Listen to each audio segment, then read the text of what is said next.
August 2017, United States of America. An anti-Confederate wildfire sweeps across the country. Stained glass windows, once honoring Confederate leaders, are being removed and replaced. The names of public streets, buildings, and schools once named Lee, Jackson, and Longstreet are changing. Portraits finally being taken down from city halls and state buildings. Statues removed from prominent traffic circles. Vestiges of white supremacy that menacingly watched us from the past, crumbling back into history. The glass, the brick, the stone, those are the easy things to dismantle. It's what they symbolize that never quite seems to die. Let me take you to Phoenix, Arizona, a city not famous for its role in the Civil War. We'll go to Bullen Plaza, a memorial park surrounded by state government buildings, including the state capitol. One of the park's minor features is a stone memorial standing over 6 feet high, forming the shape of the state of Arizona. The monument honors Confederate soldiers, and it's one of 6 Confederate monuments on public land in Arizona.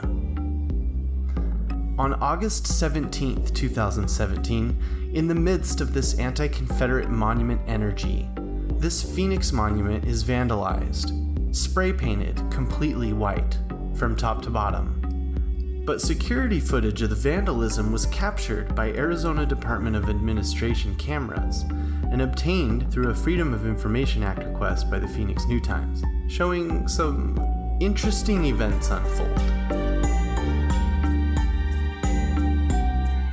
At 4:40 a.m., the vandal is seen riding on a bike past the monument. At the same time, literally at the same time, a vehicle arrives, parking in a spot at Wesley Bullen Plaza.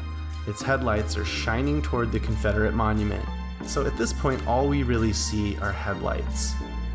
And about 1 minute later, the vandal walks his bike from the direction of the headlights directly to the monument, and then he tries to use the kickstand before the bike falls over, and he just begins to paint. So 4 minutes pass, he's painting, and then we see the vandal walk his bike back towards the vehicle headlights. So if that were the end of it, you might think, okay, a harmless vandal, maybe with a friend in a car acting as a lookout, right? Well, the video never shows the vehicle directly, but it turns out the vehicle was a van. How do we know? Well, because one of the guys in the van was Brian West. He was on live television just a few minutes later, on the job, reporting for the local NBC affiliate about the vandalism of the Confederate monument in downtown Phoenix.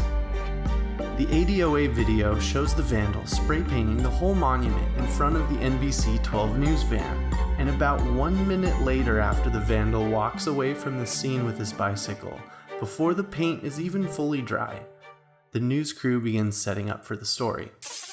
Breaking news to share with you. 12 News first on the scene at Wesley Bullen Memorial Plaza, where it appears a Confederate monument there was vandalized overnight. Team 12's Brian West just got off the phone with police. He's been at the scene this morning.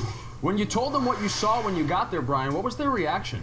Well, Paul and Emma, that's right. We actually do have the police that are out here on scene. They're doing an investigation. So we showed up to this monument originally doing a story about the controversy and taking these down. We've seen it happen all across the nation. And this is what we found. We found that this monument has been vandalized. Actually, when we showed up, there was a man that was on a bicycle that took off from the scene. That's why we were talking with police just a couple moments ago. But you can see this entire monument is completely spray painted white. We have droplets from the spray paint there. KFYI obtained additional video showing the vandal even arriving 11 minutes before the news crew and riding around in the dark, alone.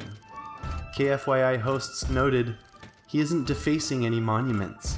Only after the news crew shows up and shines their headlights at the Confederate memorial does he approach and deface it.